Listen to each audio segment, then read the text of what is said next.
Hey guys, today we're taking a closer look at off-grid solar systems. Basically, an off-grid solar system, we're going to discuss what equipment you need, what type of system it is, and all the details. So basically, an off-grid power system is going to be completely off-grid. No relying on the grid, no feeding back to the grid, completely stored battery bank, running all your equipment. A lot of times people set these up in their cabins or RVs where grid power is simply not available in that area. A lot of times people might set this up if they have enough solar exposure or a large enough property where they could set up a decent sized solar array to reduce their electric bills completely to zero. A lot of people want to be off grid. A lot of people want to be energy reliant on their solar system, and they set up this type of system. So basically what you're going to need is a large enough solar array to handle your full load of equipment.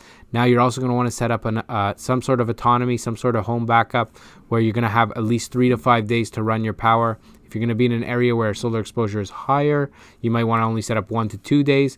If you're in the desert, like an Arizona type of area, you might get enough power that you're going to get enough solar exposure where you don't need to set up 3 to 5 days. 1 or 2 is going to be just fine.